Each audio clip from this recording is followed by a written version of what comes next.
नमस्कार दोस्तों, मैं अजीत साहब का स्वागत करता हूं आपके अपने यूट्यूब चैनल पे। दोस्तों, आज की इस वीडियो में हम आपको बताने वाले हैं कि ज़मीन की रजिस्ट्री के लिए कौन कौन से डॉक्यूमेंट्स की आवश्यकता पड़ती है और एक सक्सेसफुली जो ज़मीन की रजिस्ट्री होती है सही तरीके से आप कैसे कर सकते हैं या फिर करवा सकते हैं, उसके लिए कौन कौन से आपको लीगल डॉक्यूमेंट्स देना पड़ता है। तो आज की इस वीडियो में हम उसे जानकारी देने वाले हैं। तो उसके लिए आप इस वीडियो को पूरा लास्ट तक देखिएगा, और अगर आप इस वीडियो को पूरा लास्ट तक देखेंगे तो आप एक ज़मीन की रजिस्ट्री करने का जो पूरा तरीका होता है आप सीख जाएंगे, या करवाने का पूरा तरीका आप सीख जाएंगे। तो उसके लिए आप इस वीडियो को पूरा अंत तक ज़रूर देखिएगा। तो चलिए वीडियो को शुरू करते हैं। और उससे पहले अगर आप चैनल पर नए हैं ना तो चैनल को सब्सक्राइब कर लीजिएगा और बेल आइकन को ज़रूर दबा दीजिएगा इसी तरीके के इन्फॉर्मेशन से रिलेटेड वीडियो पाने के लिए। तो चलिए वीडियो को शुरू करते हैं। तो दोस्तों, सबसे पहले ज़मीन की रजिस्ट्री के लिए कौन कौन से डॉक्यूमेंट्स की आवश्यकता होती है, यानी कौन कौन से डॉक्यूमेंट्स चाहिए। तो सबसे पहले दोस्तों, कुछ आपको बेसिक डॉक्यूमेंट्स की आवश्यकता पड़ती है, वो सेलर और बायर दोनों की तरफ से। तो दोस्तों, सेलर कौन है? सेलर यानी जो वर्तमान समय में किसी भी ज़मीन का, प्रॉपर्टी का वर्तमान समय में मालिक है या ऑनर है, वो अपनी जो उस प्रॉपर्टी को बेचेगा तो वो सेलर कहलाएगा। सेम उसी तरीके से बायर होता है। बायर यानी क्रेता होता है, जो भविष्य में उस ज़मीन या उस प्रॉपर्टी का ऑनर होगा या मालिक होगा, वो बायर कहलाएगा। मीन्स विक्रेता जो वर्तमान में मालिक है वो अपनी किसी भी प्रॉपर्टी को क्रेता के साथ बेच रहा है या किसी भी तरीके से उसके नाम ट्रांसफ़र कराने का प्रोसेस या कर रहा है, तो वो बायर कहलाएगा, यानी वो खरीद रहा है। तो ये तो सेलर और बायर दोनों तरफ से कुछ बेसिक डॉक्यूमेंट्स की रिक्वायरमेंट होती है रजिस्ट्री करवाने से पहले। तो अभी हम वही सारी डिटेल में बताने वाले हैं कि कौन कौन से आपको डॉक्यूमेंट्स देना पड़ेगा। तो फ्रेंड्स, सबसे पहले इधर जो सेलर यानी जो वर्तमान समय में ज़मीन का मालिक है और उस ज़मीन को बेच रहा है, या फिर कोई भी इमूवेबल प्रॉपर्टी जिसको वो बेच रहा है, उसके लिए कौन कौन से रिक्वायरमेंट होते हैं डॉक्यूमेंट्स के। सबसे पहले photo ID proof. Photo ID proof में आपको क्या देना पड़ेगा? पैन कार्ड, ड्राइविंग लाइसेंस, आधार, वोटर आईडी, पासपोर्ट।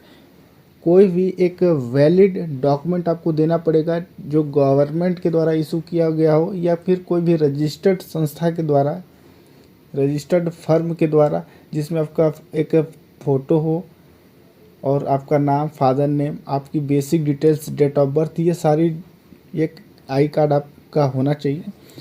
तो वो चीज़ आपको देना पड़ेगा। ये सेलर के लिए है। सेम तरीके से बायर के लिए बात करें तो बायर में भी सेम वही डॉक्यूमेंट्स देना पड़ेगा जो सेलर के तौर पे देना पड़ता है, आईडी प्रूफ। बायर का सिर्फ एक ही रिक्वायरमेंट होता है, आईडी प्रूफ दोस्तों। मीन्स अगर कोई जो क्रेता है उसको सिर्फ अपनी आईडी प्रूफ देनी पड़ेगी, वो डॉक्यूमेंट्स बस रिक्वायर्ड होता है बायर के लिए। और सेलर के लिए एक आईडी प्रूफ देना पड़ेगा। उसके बाद आपको और कुछ बेसिक डॉक्यूमेंट्स देना पड़ता है, जैसे कि एक एफिडेविट देना पड़ता है। तो एफिडेविट आपको क्रिएट करवाना पड़ता है 50 रुपये के स्टैम्प पे। 50 रुपये के स्टैम्प पे आपको एक एफिडेविट क्रिएट कराना पड़ता है। एफिडेविट में आपको लिखना पड़ता है कि मैं अपनी इस ग्राम की ज़मीन या फिर मकान या फिर कोई भी प्रॉपर्टी बेच रहा हूँ जिसको मैंने भविष्य में कभी सेल नहीं किया है। आज मैं इस ज़मीन को इस व्यक्ति के नाम पे सेल कर रहा हूँ। तो इस तरीके का एक एफिडेविट आपको क्रिएट करना पड़ता है। उसके बाद आपको एक पासपोर्ट साइज़ फ़ोटो देना पड़ता है, जिसकी रिक्वायर्ड होती है ऋण पुस्तिका पे।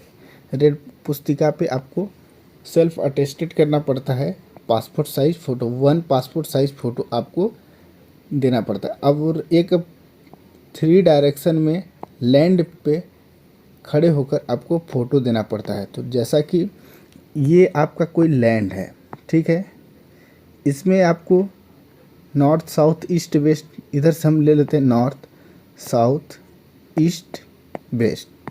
तो 3 डायरेक्शन में आपको एक नॉर्थ का ले लेना है, एक साउथ का ले लेना और एक वेस्ट का।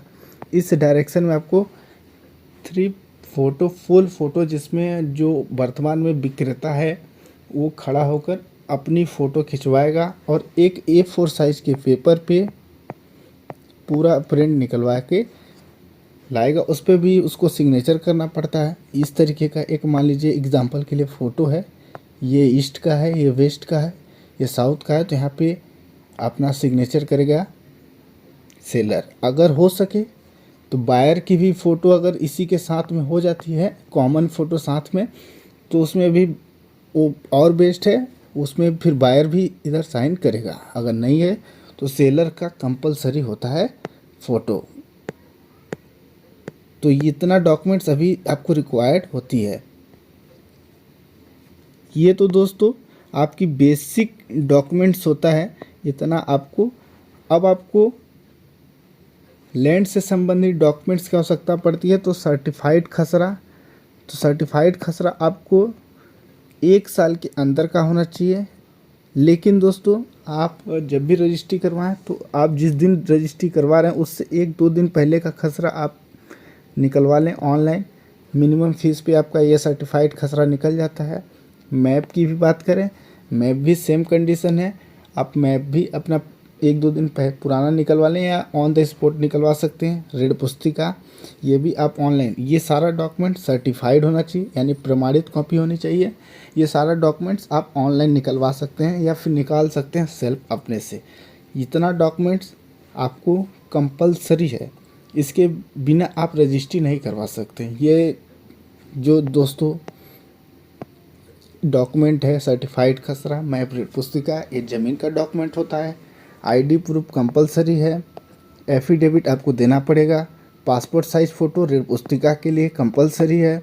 और 3 डायरेक्शन फ़ोटो, ये रजिस्ट्री पे सारे डॉक्यूमेंट्स प्रिंट होके आएंगे।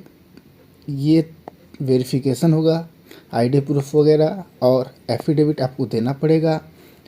पासपोर्ट साइज़ फ़ोटो ऋण पुस्तिका के लिए 3 डायरेक्शन की जो डॉक्यूमेंट्स होता है ये रजिस्ट्री में प्रिंट होकर आएगा।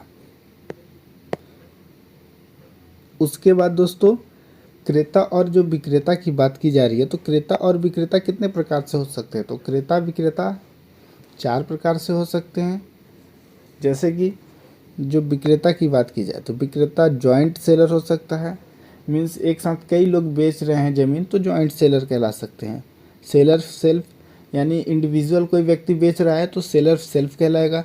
अगर कोई व्यक्ति पावर ऑफ अटॉर्नी के बेस पे ज़मीन बेच रहा है, यानी किसी व्यक्ति से पावर ऑफ अटॉर्नी लेके रखा हुआ है और वो अब ज़मीन को सेल कर रहा है, वो भी बेच सकता है। सेलर POA होल्डर, इसमें भी वही सेम कंडीशन है कि पावर ऑफ अटॉर्नी होल्डर है तो वो व्यक्ति ज़मीन बेच सकता है। सेम उसी तरीके से क्रेता की बात की जाए तो जॉइंट बायर हो सकता है। कई लोग एक साथ मिलकर ज़मीन परचेस कर सकते हैं।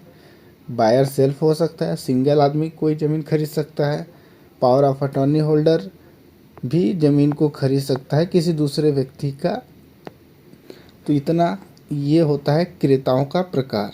अब दोस्तों क्रेता 2 प्रकार से और होते हैं। सबसे पहला ऑर्गेनाइजेशन। ऑर्गेनाइजेशन मीन्स कि कोई कंपनी जैसे है तो वो किसी व्यक्ति को पावर ऑफ अटॉर्नी देगी, यानी चाहे वो सेलर हो चाहे वो बायर हो, पावर ऑफ अटॉर्नी के बेस पे कोई कंपनी के लिए भी प्रॉपर्टी परचेस कर सकता है। साथ में दोस्तों कोई व्यक्ति जो है वो किसी अन्य व्यक्ति के लिए भी पावर ऑफ अटॉर्नी के बेस पे ज़मीन या मकान या कोई भी इमूवेबल प्रॉपर्टी परचेस कर सकता है। उसके लिए कंडीशन होती है, उसके लिए आपको वही पावर ऑफ अटॉर्नी का जो डीड होता है या डॉक्यूमेंट होता है वो आपको सब रजिस्ट्रार ऑफिस में सबमिट करना पड़ेगा। और जब रजिस्ट्री का प्रोसेस होगा ऑनलाइन तो उसमें भी आप अपलोड करने के लिए उस डीड का डिटेल देना पड़ेगा। और दोस्तों 2 विटनेस की भी आवश्यकता पड़ती है। विटनेस मीन्स गवाह, आपको गवाह देना पड़ेगा, 2 गवाह, जिसमें 2 गवाहों का सिग्नेचर होगा, साइन जिसको कहते हैं, और उनका एक आईडी प्रूफ लगेगा। आईडी प्रूफ में दोस्तों सेम यही कुछ हो सकता है। एक आईडी प्रूफ में PAN card, driving licence, voter ID, passport या कोई भी एक लीगल डॉक्यूमेंट जो आईडी प्रूफ किसी ऑर्गेनाइजेशन के द्वारा भी जारी किया गया हो, वो डॉक्यूमेंट्स आपको देना पड़ेगा। तो आप इतना जब डॉक्यूमेंट क्रिएट कर लेंगे ना, तो आप सक्सेसफुली एक रजिस्ट्री या रजिस्टर्ड डीड क्रिएट कर सकते हैं। तो आई होप आपको ये हमारी वीडियो पूरी तरीके से समझ में आई होगी। अगर समझ में आया होगा तो आप वीडियो को लाइक कीजिए, चैनल पे नए हैं तो चैनल को सब्सक्राइब कर लें।